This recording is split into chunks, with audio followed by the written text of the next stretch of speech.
Wake that ass up. Early in the morning. The Breakfast Club.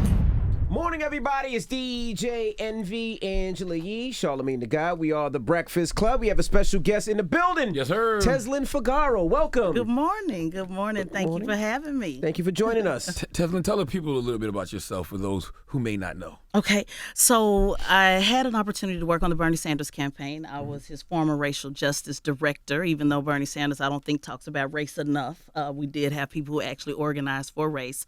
Background is pretty diverse. Own my own business in Orlando, Florida, putting 300 people to work from the hood on my own dollar, my own dime, never used a government grant or resource for anything or an elected official.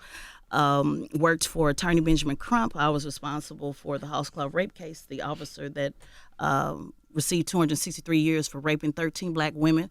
I was the one that lived next door to the police station while we went through that ordeal in order to get him to justice. So just a long background of politics that I won't bore you with. Senator Nina Turner, as you know, who I've worked with for years, but really bringing both sides of the streets. I've been working on Concrete Roots, which is really important to me, that goes a little bit deeper than grassroots, but actually from the streets, which is why I brought the big homies with me today out in the lobby. Now, how is it that you got so involved in politics early on? I've always grew up knowing that justice was important. You know, I've been in trouble for speaking up with teachers and talking to authority for a very, very long time, but really just coming from the mass incarceration generation. Half of everyone that I know has either served time in prison in the 90s for the war on drugs, or those who are suffering right now. You know, people like to talk about ICE and the importance of ICE and immigration, but I like to talk about how cold the streets are. The gentleman that I introduced you to, Arthur Clifford Spud Johnson in Houston, was just shot and paralyzed from the waist down just 2 to 3 weeks ago. No, man. In LA. Sorry to hear that, man. Damn. Yeah, so this is why I do what I do. And that's not somebody I met on the campaign trail. That's somebody I've been knowing for the last 25 years. So we have a real gap between those who are really organizing the streets versus those who are organizing the grass tops. No disrespect to anybody else in this game, but I don't come from an elite, background. My mama, my daddy didn't put me in this game. My daddy suffered with the crack and the yak, and I make no apologies for that. So when people see me on Fox News as a regular commentator on Next Revolution, which is why I'm here, because we talked about this several times, you have real people on the other side as well who are on Fox News that's talking about the issues that are concerning African Americans. So it was just needed. I log into Corlinks, I log into JPAL. So when you hear politicians that claim that they're so connected to the streets, but yet if you were to ask them who they know and who they have actually suffered from this besides a rapper, that's where we make the distinction between what I do and a lot of others. I hate when politicians get on certain platforms and start talking about rappers all of a sudden. Right. It's like, yo, why? And it sounds so, it's not even authentic. Right. You know what I mean? Just making random rap references. Like, no, who do you actually know in the community? Who do you actually know in the hood? Right. Now, being a black woman on Fox News, you get a lot of flack. Like, before people even listen to what comes out your mouth, they be like, oh, you a sellout. Sure, absolutely. How did the Fox News opportunity come about? Well, because I'm independent. I don't give a damn. I can say damn. Okay, I can say what I was saying on Fox. Okay, great. So I don't give a damn about a Democrat or a Republican. Let's make that straight right now. I'm an independent. I left the Democrat Party in 2012. I talked about Blackout 2016 and 2014, which was a campaign I started that we need to have more black people who are independents. We got to spread around like peanut butter and jelly in order to get more bread. Until we do that, we will never have the leverage. Is it important that people are Democrats? Absolutely. But we need black conservatives as well, and we need independents. I would even challenge every rapper in the game. You actually a Republican and don't even know it. You support the Second Amendment. You're always talking about busting your gun. You talk about wanting to be in the 1%. You talk about all the money that you make. You damn sure don't like government interference. You won't even use your government name. When you look at those policies, but is that the truth? That's you don't want to pay taxes. You say it's mine, it's ride around and I get it, it's mine, I spend it. So when you look at the policies that conservatives actually support, the only thing that rappers are not on board with is usually abortion. How many rappers have said anything against the LGBT community? So I always tell people when they criticize me for being on Fox, look at my black ass record. Let's see how many, when I was living next door to the police department, I'm talking about this was the police department and this was me. Every time I drove out, there was a police behind me, so I could have easily been a Sandra Bland. And I didn't have Colin Kaepernick hazard pay. No disrespect to him, but who's willing to really stand up for the streets when your life is literally on the line? So it doesn't make me different to the game, but it's important that we talk about that. And so I am criticized for being on Fox. But then when I say read that resume and see what I've actually done for Democrats, see how many brothers I put to the hood on my own dime in Orlando, Florida, then there's no discussion after that. That usually cuts all of that out. Break down what is Colin Kaepernick hazard pay? Well, when I say hazard pay, I'm talking about, no disrespect to him, but I didn't have $1 million, when I went against the police department, in Oklahoma City. I didn't have any type of contract. Even though he's not getting a contract now, he still have money, he still have resources. I had none of that. I'm just a single mom from North Highlands, Oklahoma City, which is a blood territory, 456 Piru. My daddy didn't help, my mama didn't help. Rest in peace to both of them, who I lost on the campaign trail, by the way. I buried my mama working for Senator Sanders. So my passion comes a little bit different. Anybody can stand up for something, but stand up for something when you have nothing. Then I'm impressed. No disrespect to him, but who's standing with nothing? Those is people like me who do that. Going on Fox, there is no benefit, but other than speaking truth. I don't rock for the Democrat Party. So just the same way we would say, or even you've criticized, which is honestly, Fox, they using you. Well, guess who they using at MSNBC? Guess who they using at CNN? If you're not talking about Trump or you're not criticizing Trump, then you get no airtime. So it's important that we talk about that. No one wants to challenge the Democrat Party for what it is. Now, you talk about respectful conversations with people, even if you don't agree, right? What is it like for you behind the scenes at Fox? I'll give you a personal example, just an example the other day. The guy that flies me out to L.A. or New York every month, Steve Hilton, is from Britain. And he said that race to him is not, in Britain, they don't have race as an issue. The way it is in America. And he said, Tezlyn, I really want to talk to you. I want to talk about reparations. I think we should have reparations. So we went out to dinner, talked about it. Next week, the entire show will be about reparations. If we don't have anybody on that side of the fence talking, which reminds me when I grew up in North Highlands and I used to walk through the hood in blue milkshakes, and the homeboy, Mandrell, rest in peace, would say, leave her alone, she's still the homegirl. Somebody got to go to the other side to have that conversation. Anybody can talk in front of the choir and preach in front of the choir, but who's going to go over to the other side? Who's going to bring the big homies with them? Had I not been on Fox, then brothers wouldn't be out there in that lobby. Because how many politicians bring them up in here from the streets for real that actually did federal time in a mass incarceration environment? Or when I worked on the First Step Act with Van Jones, I pushed that. We needed Republicans to be on board with the First Step Act. We needed folks at Fox to challenge Mitch McConnell to bring the vote to the floor. I was a part of that and actually helped create a show that was dedicated just to challenging that. So if you can understand how Kamala Harris, how it's important for her to be in spaces as a prosecutor when she locked your black ass up, you damn sure should understand how it's important for the homegirl to be over there at Fox to have these conversations. We demonize the wrong people and don't uplift the right people who's actually speaking based upon the record. No disrespect to Kamala Harris. I think it's great that she's running. But I look at everybody making an excuse. Oh, it's important that we have prosecutors. So is it not equally important that I'm over there on Fox that's having conversations? Would you much rather me be on a reality show celebrating who I'm sleeping with and who I'm laying down with and who's my baby daddy? Or can you understand that the homegirl's over there at Fox and I have nothing before my name? Not congresswoman, not senator, not commissioner, ain't shit behind my name either. Not attorney, not esquire, not doctor, not nothing. I'm just plain Tezlyn Figaro. That should tell you something that God has anointed my tongue for a particular purpose and reason in this space and time. You think Sanders should run? You think Sanders should run again in 2020? No, I think he should run as an independent if he's going to run. I'm not a big fan of Senator Sanders. I went with Senator Turner because that's somebody that I respect, but I think Senator Sanders, I'm done pretending that he's clueless when it comes to race. Why are you not a fan of him anymore? Well, because I signed up with him because he was anti-establishment. And I thought it was important that someone ran against Hillary Clinton. I actually supported Hillary Clinton before Barack Obama. But anytime you tell an entire party not to run because it's somebody else's turn and they stand down, just because she told them to, that's a problem. So he was there to push the envelope to have that conversation. But working on his campaign on the African American Outreach Department, I had a chance to see for myself the missing component of him understanding race and class. I refuse to sit up and pretend that he doesn't understand race when he actually lived it. Through civil rights. I refuse to say, well, it's just the people around him. Maybe he's not having a clear understanding. No, you got a real clear understanding. That's just like my 11-year-old daughter. If 20 years from now she tries to tell me about Black Lives Matter, I lived it. So I'm disappointed in him in that way. But I understand what he's doing.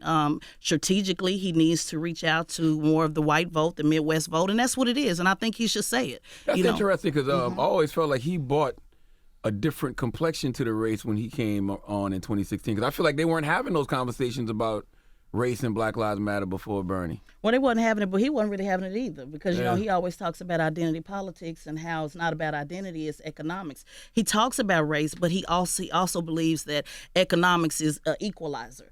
And it's not. They're parallel. They run side by side, you know. And so I can't say that he hasn't grasped that, because how can you not grasp that when you're damn near 80 years old? You were actually drinking out of the white water fountain. So you should certainly understand civil rights. So when I joined the campaign the African American Outreach Director asked what I wanted to do, I selected racial justice. They didn't give me that title. They didn't say that title. I specifically went into Flint with the idea that Senator Sanders needed to meet some black folks. And the 4 or 5 black people that he met was because of me. Now, whether they want to give me that credit or not, that's the reality. I went around to the hood, to all the hairdressers, and I said, Danielle Green, who was the one that he met that was in the picture, I need y'all to meet some black folks. We got Flint coming up. We got the debate. You remember when they had the debate in Flint? And Senator Sanders knew no black folks.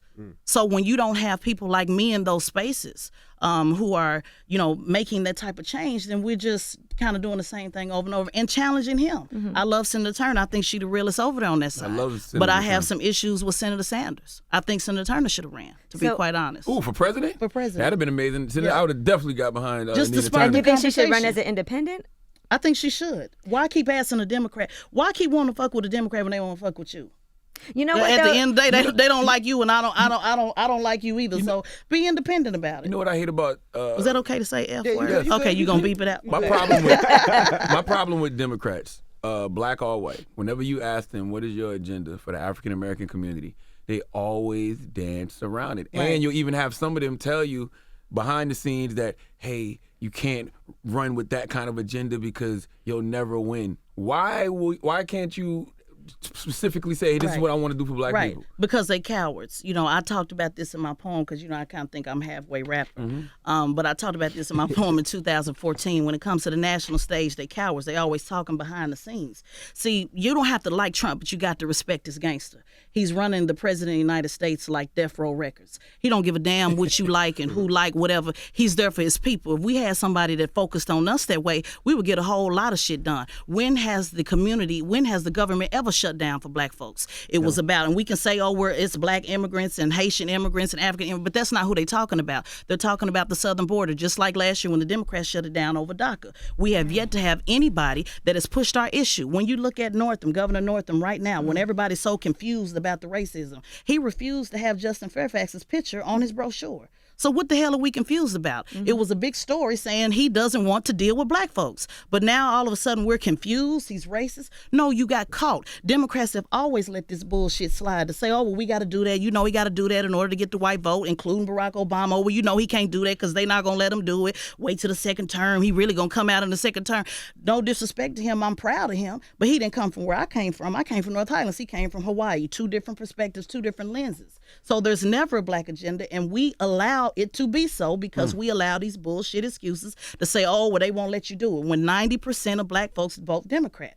People say, why do you criticize the Democrats and not criticize Republic? Because I'm sleeping with the Democrat. I'm not sleeping with the Republican. They don't come to my church. They don't ask for my vote. They don't hold no fish fries. They don't pick up the phone and call me. They don't even acknowledge me in the room. But Democrats, guess what they doing? Coming to my church, lying to all the brothers in the hood, homie out there, when they did federal penitentiary time and was told that the 18-1 crack cocaine disparity was going to be fair. Came and slept with me all night long and left me in the wet spot. Worry about your man. Don't worry about what the man doing up the street.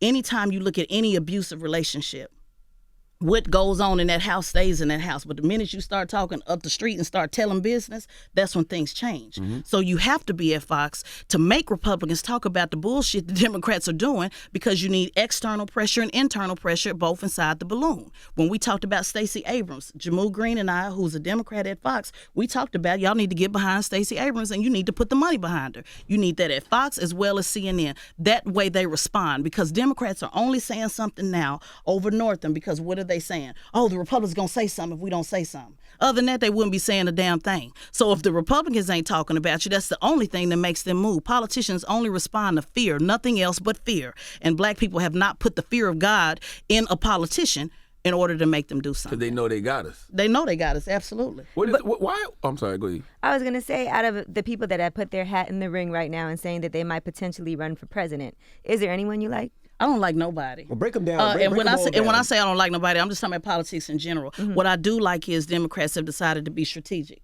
It's very clear that everybody's running a coordinated effort, where you have Cory Booker that's going to, holler and scream to a certain group of folks. You have Kamala Harris that's certainly black women, even though she says she's American, still black women are still going to support her. You have Elizabeth Warren going after Senator Sanders' flock.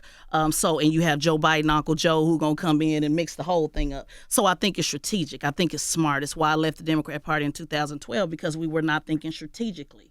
What's going to happen is they call it the anybody but campaign. You see it on the local and the level. Oh, anybody but Trump. Let's all get together. We're going to bring all these subgroups together. Mm-hmm. And then at the end, we're all going to be unity. That's not what's going to happen. Somebody going to get a taste of that power and kind of think they can win. And then that's when you're going to see the gloves are coming off. So I like the fact that these are the same people that wanted to run in 2016 but did not. Mm-hmm. So I like that. But I don't ride with one politician over another. I'm not going to be a sacrificial lamb for nobody. What do you think about it? Let's start with Cory Booker. What do you think about Cory Booker as far as running? I think what Cory Booker is doing is good. I mean, anytime you can get different ideas out there, whether they're black, white, Hispanic. I don't believe in the people of color thing. I have an issue with that. I'm okay with just saying black. It's okay to say you Asian, Hispanic. I'm Creole from Louisiana, so Spanish, French, Italian, black, all runs through my blood. But I think Cory Booker, him bringing an African-American male, even though people said, oh, you can never get a black man president again, just him doing that alone is good. Whether I agree with all of his policies or not, we'll see. They're going to have to make some distinction between themselves. Everybody can't pretend to be progressives or pretend to be moderate. We're going to have to figure out who's really what. It's good that Kamala Harris is running, but somebody has to challenge her record too. You still was a prosecutor in California, so somebody got to challenge that too. I'm going to lawsuit in September, but I'll be on the defense side. So it's important to have prosecutors in that space, but know what they do in that space too. Why did they expect her not to lock up any black and brown people though? That's what it seems like to me. It's like you see a black woman, she's not supposed to lock up black and brown people, but she's a prosecutor. Right. Well, yeah, she's supposed to, but then I guess when you do that and you mix it up with dancing and hip hop, it gets kind of confusing. Just like you see a lot of commentators who say they so hip-hop, but they never lived it. So I think it's the same kind of pandering that Hillary Clinton did when she came up here with hot sauce in her bag. So again, I respect her. I respect everything she's doing, the whole Alpha Kappa Alpha. I was named after one, come with a strong family of legacy. It's important, but I think when you send mixed messages and you appear to be down, but then the next minute you're locking folks up, it sends a mixed message to those who are not as informed as you may be. Well, school me, Tezlyn, because she's a prosecutor. Yeah, you're supposed to lock up people. Yeah, right. Like people in general. So I don't understand why is that a mixed message. It's not a mixed message, but there's some people like Attorney Benjamin Crump who would never be a prosecutor. So again, when you're positioning yourself as I'm the homegirl from the hood, but then the next minute your record shows something different, even though she has good reason why she couldn't change the system overnight. She certainly couldn't go in by herself. It is important to have prosecutors that have compassion for us. Right. She did a lot of criminal justice reform that's important. I was a police officer in the military, M60 gunner. So even though I criticize the police, it doesn't mean that I never was one. But again, when you're doing the messaging, the branding, of selling, this idea that you're something that you're not, that's where people get confused who are not taking the time to actually read and have an understanding. Because that's how I actually gravitated towards her because of, like, the progressive things she was doing when it came to, like, criminal justice reform, like the Back on Track program, making her officers wear body cameras. Like, I thought that was dope. Yeah. So when I saw the thing about, people questioning her criminal justice record, I was like, Yeah, it is dope, but why would we, I guess, is that progressive or is that moderate? Because moderate are people in the center, and I know people like to pretend there's no more moderate people, but they are. I just gave you the four of the she was the first with the body camera. Yeah, exactly. But when people say progressive, like what is progressive? All the way left. What is moderate? Moderate means I can still lock your ass up, but we still need to have body cams for people that, that are breaking the law. We're getting away from this, everybody got to be progressive and everybody got to be far right. No, the majority of Americans are in the center. The majority of Americans, black Americans, are in the center. We just don't like to admit it. United. This a gimmick to say she's progressive, but yet be a prosecutor. But it's okay for her to be moderate too. And I think it's also probably if you look at who got locked up and why, and where there's situations where somebody could have perhaps avoided being locked up and she could have given them a chance to do something else. You know, some people are very aggressive. Yeah. As far as some people need to be locked up. Yeah, some people do. Right. But some people, but some people also might not need to be and locked up. some people don't need to be locked up. And some people, when we talk about harsh sentencing, we talk about over sentencing. Right, exactly. When we talk about Spud, I was telling you about who I'm dedicating this whole interview to, first time nonviolent offender, 15, 16 years of his life, published 15 books while in prison in Walmart, Barnes & Noble, all over the country. Damn, my guy got shot, man. Yeah, he got shot, yeah. Paralyzed from the waist down, in rehab right now. Spent 11 days with him in the hospital. You know how long it took the LAPD to show up? On the 4th day. And you know why they said they were behind? Because of the teacher strike.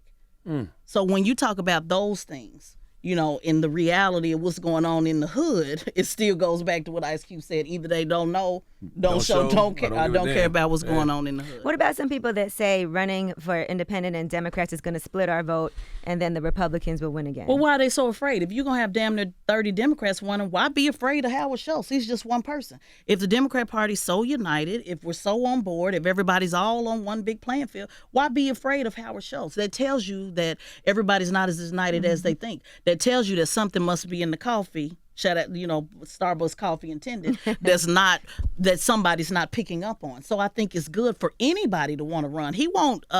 These individuals won't, you know, play the whole card, you know, all the way through. These are just people that are in to make the conversation, to have the conversation, to challenge some ideas. I actually like Howard Schultz. I like the fact that he came from Brooklyn up running Starbucks. How many of them lived in the projects? That doesn't mean because he lived in the project he understands, but it is a different position that should be discussed. He said, why should I pretend to be a Democrat when I'm not? I'm an independent. Yeah. He challenged Elizabeth Warren. He said Elizabeth Warren came and asked me for some money and I didn't give it to her because I don't believe in what she say. So which one is Elizabeth Warren? Do you not like the billionaires or you don't? You don't have no problem coming to get their check, but then you criticize them. We got to get out this mentality that everybody in business is evil. There's a big difference between Wall Street greed and small business owners like myself.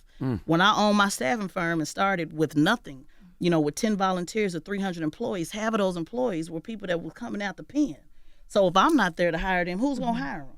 Because a lot of them can't get jobs, you know, in corporate America. So healthcare reform put me out of business because I wasn't able to pay healthcare for temporary employees. Does that mean I don't understand the importance of healthcare? Absolutely not. Both my parents died with no healthcare insurance. My mother had healthcare insurance as a government employee, did not stay in the hospital the extra day. Lung collapsed the next day. I got off the campaign trail, came home 3 days, buried my mama, put her to rest, got back on the campaign trail to fight for justice. So there's always a moderate balance that we have to understand. Do we need better healthcare? Yes. Should it put businesses out? Right. No. Small business owners, it's very difficult to have to pay for that. And it's very different in Wall Street greed. But the left wants you to believe that there's just either over here or over there. And that's not true. We are more moderate than we care to admit. I like what you said about strategy with the Democrats because I didn't look at it like that because it looks like they're about to cannibalize each other. Yeah. You don't think so? No, it's absolute strategy. We had a campaign like that in Orlando. 7 people ran against one person because that was the only way they felt like they could take her down. They still lost ultimately, though, because she was more connected to the streets. So this is a coordinated effort, in my opinion. But as we get closer to it, they'll start cannibalizing each other, and some of them will line up with each other. They know they won't run the whole field, you know, all the way down. This is just the beginning of the game. How else can you beat Trump but get these different subgroups, these identity politics that nobody wants to address? You have to bring all these people together so that we can now unite. But I tell you who they're not going to let run, Bernie Sanders. They're not going to allow him to come in and take over the Democrat Party to have such influence. And he should run as an independent. If you're independent, be independent. What you afraid of? Why keep asking Democrats for their money and their resources when they clearly don't want to fuck with you? Why did the Republicans get behind the First Step Act? Well, because Republicans have always traditionally, what people don't understand, have always traditionally been about smart reform and smart justice. Really? Yeah, they look at, and it's not from the body cam standpoint. That's totally different. But the First Step Act was about getting people trained to have jobs to go back into the workforce. Because it seemed like when it came to mass incarceration, Democrats or Republicans didn't care. Yeah. Because you think about Barack was the first president to ever even go visit a federal prison. Right. It seemed like he didn't start caring until after the Trayvon and Michael Brown and Eric Garner situations happened. Right. And still a lot, and I could criticize that for days, a lot still could be done as far as vocalizing, you know, the issues. But when you look at the First Step Act, it wasn't sold that, everybody's going to get out and it's going to be free. You know, they tried to say it was a jailbreak, but it was more or less given the training, given the resources to be able to get out of prison, to have a job, to be productive, to not go back. So it was really focused on recidivism.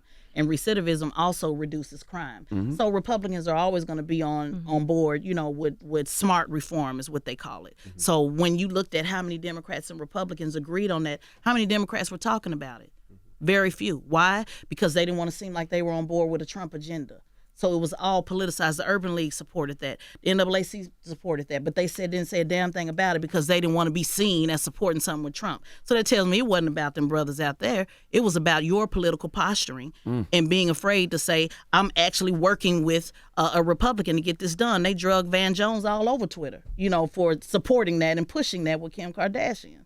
So it had nothing to do with the fact that Republicans didn't want their taxes raised? I wouldn't say so. I would say when you look at just on state level, a lot of Republicans have been on board with getting a lot of people out of prison because it costs money. So Republicans are always looking at what's going to be the fiscal, the fiscal benefit. Or if you want to say, I'm not disagreeing with what you're saying. Anything that costs them less money, Republicans are on board with. Black people kind of on board with that too. We just don't like to say it. Yeah. That's why I think we really kind of need a different party. We really do. What did you think about Trump running for 2020? Do you think that's possible? Do you think that's something that he can win? Sometimes I think he may drop out, but I wouldn't be surprised if he wins. I really wouldn't. Why? Because when it comes to organizing on the ground, people are still missing like what's really driving America. Even though we can say racism or say whatever. I ask you how you want your racism. You want it straight with no chaser, or do you want it blindfolded? I think straight with no chaser. Yeah, I'd rather straight with no chaser. In corporate America, I work with people who don't like black folks, and guess what? I work with a whole bunch of black folks don't like white folks. So it's a mutual understanding. So I don't have no problem with people that don't deal with me, that don't like me. What I expect is respect. And so when you look at somebody that's going that hard for their base, don't be surprised if that silent majority comes out to the polls. We can't just shuck and jive and dance and listen to hip hop and think, look at all the effort that was put. That's the reality. Look at all the effort that was put behind Andrew Gillum. But it still was Florida. And Andrew Gillum did not lose that because of Andrew Gillum. That was over a decade. That's where I've done all my political organizing in Florida. Over a decade, Democrats didn't do a damn thing. They got in with Barack Obama. They celebrated from 2008 all the way until now. So he couldn't bring it home because Democrats did nothing over the last decade. He made a substantial difference just to do that in 2 years. They didn't do a damn thing. And we said time and time again, what are we going to do? How are we going to keep the vote involved? How do we keep involved? It's why I left the party, because of Florida in 2010. So it's their fault that Andrew Gillum didn't bring it home. Not just Andrew. You can't flip a whole state in 2 years, no matter how many rappers you get on board. Right. That takes work from the ground, and them piss poor politicians. Democrats did nothing. We celebrated and had a party for over a decade. Now, what about you as far as being a lawyer? Why are you now going to law school? Was this something that you always knew you wanted to do? Always. When I first watched Court TV, as a kid with the O.J. Simpson trial. We don't have to talk about O.J., but I couldn't. I've been a single mom. It took me over a decade to get my degree, 3 hours at a time. I've moved over 12 times. I've lived in Orlando. I've lived in Chicago. I've lived in Dallas. I've lived in Texas. I've lived in Oklahoma. I've moved in 7, 8, 9 times. So when you talk about being a single mom and having a daughter, I had to wait until my daughter became 11 years old, because who was going to watch her at night? I had to wait until I became economically in a position right now just to be able to cover my main bills in order to go to law school. So everybody, and that's why I'm so passionate and why I wanted to be so passionate about being on here, everybody doesn't have the resources that you think just because you see them on TV or you see whatever. My mom and daddy don't rock with me like that. My daddy didn't have it, and my mama wasn't going to give it. She was a conservative hard all the way. You get in, you figure out how to make it work. Rest in peace to them both. So I always knew that, but I was never in the position. And even now, by working for Senator Sanders, who's a socialist, by working with Attorney Benjamin Crump, who they say is a terrorist, by working with Senator Turner, and being on Fox, who they say is right-wing racist, I can't get a job nowhere. It's just me and Uber trying to figure it out for the next 3 years. And that's real talk. Because nobody's going to hire me on either end. Think about that. I feel like you should be on a CNN or MSNBC. Because they got my number. I know more producers at CNN and MSNBC than I do Fox. Because I feel like all of those liberal talking heads on both those networks need to be challenged. But they'll never have me on. You know why? Because they don't want that. They don't want that conversation. It's easier to put me in the box at Fox. Say, oh, well, she's over there at Fox. Nobody wants to have that conversation on liberal media because they don't want the challenge. They work for the establishment. And no disrespect, if you want to go to the parties and be a part of the elite establishment, I don't have no problem. I love all the sisters doing things over there. But when we really start talking about the hood, When we start talking about how many you know been shot in the last year, how many you know you done had to bury in the last year, how many do you know you done signed in the court links, how many you been patted down to go to the pen. See, when you start having that quick question about my blackness, then now we're in a different zone, and they don't want to have that conversation, Angela. They just simply don't. They got my number. They know who I am. It's not that I'm refusing to go.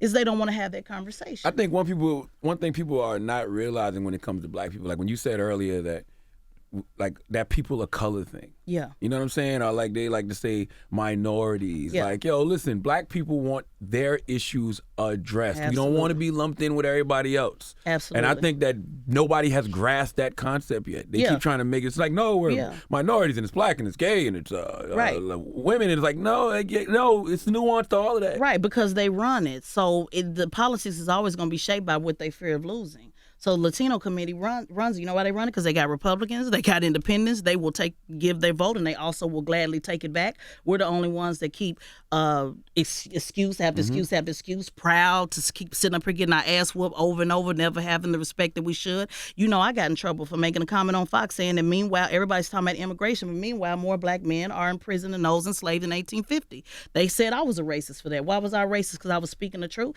It's not that I'm anti-immigrant, anti-anything. What I'm saying is I'm talking about pro-black. Nobody talks about what has happened to my generation, our age generation in the 90s, on people who've been locked up in the pen. That's going to be my issue. Is my issue before Fox. It's going to be my issue to the day they lay my body down. These stitches right here came from a Crip. These stitches right here on my arm came from a blood. I'm supposed to deny that because I'm on Fox? Or say something comfortable for you? Let's bring out the scars and let's talk about who really committed to this game. And it's not because I'm proud of it. That ain't nothing to be proud of. That's just the reality, where I come from. I'm not saying I was in a gang. I'm not saying I was, somebody that I'm not. I'm telling you who I live with. I'm telling you about my relatives. I'm telling you about my cousins. So at the end of the day, if nobody's pushing that issue, then who's going to do it, Charlamagne? I agree. And, black people feel like we're always showing up for everybody else. That's right. But they not showing Never up showing for up for us. The Women's March. I love what the sisters over there doing, but it was a reason why you didn't see black women in droves at the Women's March. Because white women are constantly showing up for you, but who the hell gonna show up for us? Malcolm X talked about this in the Dixiecrat. He talked about Dixiecrats in the Ballad of Buddha in 1965. It's never our issue. It's never our time. It's always minority. When we look at contracts as a business owner, when we say minorities and then we drill that down to the percentage of African Americans that actually getting contracts, it's every other community except ours. Right. 2%, 1%. And we're the only ones that say, oh, let's all unify and let's all come together. Let's look at the Vietnamese community in the hood. Do you see them unifying? They got a nail shop, or this shop, or that shop, or this shop, all monopolizing the whole hood. That's how it's supposed to be. You don't see them coming together and say, let's get one big nail shop. No, it's called capitalism. Let's own it all. Sitting back laughing. How many Chinese people do you see are elected officials? They don't have to be because they got the power with the paper. See, we don't think about that way. We always think we got to unify, let's all come together. No, damn that. We need competition. We need to own it all, on the whole block. How many immigrants have influence in the hood that we don't? And it's our mindset of unity, come together. No. That ain't how it works. We're supposed to have it all. I admire the Vietnamese community for having the hood on lock. And that's not a stereotype. That's just what's real, to most people. Many nail shops. You gonna figure out how to make the best feel? Or are you gonna get out the game? That's the type of concept that we have to have with politics. Democrats, Republicans, and independents. Have you thought about running for office? I would never in a day. I wouldn't make it. I was on the ballot for like I was on the ballot for like 3 months, and then somebody told me what I couldn't do and how I couldn't do, and then it got a little aggressive, and I got off. Never in life. They do too much bowing, too much begging for me. So what should we be doing in 2020? Because I don't want to make it sound like we're just in here talking about all the problems. What are the solutions for 2020? I think the solutions are just continue to pay attention. Trump was the best and worst thing that ever happened because now you're paying attention. He's now made a reality show. He's made it entertaining. So when I was begging people to pay attention to politics in 2010 and 2008, everybody was worried about getting Michelle Obama purses and putting Obama's picture on the wall. My aunt got more pictures of Barack Obama than me, because we were so caught up in that. So I think it's important to pay attention. It's important to understand how bills move through. It's important to understand how committees work, to listen. So we're engaged now like we've never been before. But what are we going to do with it? I think our plan should really be focused on 2024 because either Trump's going to get either another 4 years or somebody else is going to come in. But what are we going to do with 2024? And black people got to stop being afraid to say we kind of want a black agenda. Yes. And we kind of want shit to make sense. And you can't say Al Sharpton, oh yeah, well, Travis Scott shouldn't be performing, but it was all right for Beyonce's group to perform. Those are the realities. It was all right for Congressman Lewis to be out there and coin tossing. What are we for? What are we for or what are we against? And it's not always kneeling in gimmick forms when we're not living it on our day-to-day basis. If I'm on that Fox, they damn sure own that MSNBC, CNN, because white folks tell them what to do too. I can only be responsible for the space that I'm in, the hour that I'm on Fox. I can only be responsible, just like you can't be responsible for every hip-hop record that you play. There's people who believe hip-hop is trash. I don't. The raunchier the better. But the reality of Envy it is, plays all the music. yeah, Envy plays all the He's responsible for all So he that. plays and doesn't play. Right. I do not play all the music on the Right, station. but let's That look is at not what my hip hop choice. was talking about. Let's look at what hip hop was talking about. It demeans black women. It talks about women. It talks about sexism. It talks about so if you Not gon- all of it, not though. all of It's it. a very I diverse love now. it. The raunchy the better. Yeah. Shout out to Jeezy and 50 Cent. That's my play baby's daddy. So I love it. What I'm trying to say is, if you criticize me for what everybody else does on Fox, and I get to criticize you for every hip hop record that you play, you can only control your space. This microphone, make sure your mic sound nice. I can't control what's around me, and that's the Right. biggest message on why I'm here today. Before you leave, how do you feel about celebrities being used as the poster child for different movements? Like you see Meek Mill with prison reform now, and I think that 21 Savage is about to be that for immigration. What do you feel about that? I mean, I think it's important that Meek Mill brings his experience to the table. He made it very clear that he was blessed to have an opportunity, an entourage, and many supporters. He has a platform, it's a too, platform. for people to understand And I things. think that's important because he's speaking from experience. So as long as you're speaking from experience and not a poster child, quote unquote, and as long as you committed to it, because see, the timeline tells all. I've been in the game. I'm going to stay in the game regardless. 2 years from now, 5 years from now, 10 years from now, go back and look at people's record. Your record should be pretty clear. I got my first bloody nose in the 2nd grade. I got suspended in the 6th grade. I stood up to bullies in the 5th grade. I had a long record through my whole life. It's either in you or it's on you. And so when you go back and look at what they've actually done, then it's good. They're no longer a poster child. They're now prophetic advocates. And that's what I believe I am. And there's the difference. Thank you. We Word. appreciate you for joining us. Thank Where you. can they follow you, Tezlyn? Tezlyn Figaro, Tezlyn on Twitter. You can beat me up and say, well, you shouldn't be on Fox, or should I not be on Fox, or just give me a shout out. I appreciate being here to I'm glad we talk finally to made the it happen. cousins and the kinfolk. Don't Thank let it you be the so last much. time. I hope so. I hope I can come back. Nah, I think over the next 2 years we need a voice like yours cutting through, giving us the real. Is your page private on Instagram? No, it's not. Well, yeah, it is private. Yeah, I think wanna it see is. who's Yeah. in to make it She want to known look about at. her. I'm better on Twitter. Yeah. Okay, Twitter. Tezlyn. okay. You don't do Twitter? No, I do. I'm Okay. gonna do Yeah. both. Twitter. thank you for joining Tezlyn us. Figaro. No problem. Thank you. It's the Breakfast Club. Good morning.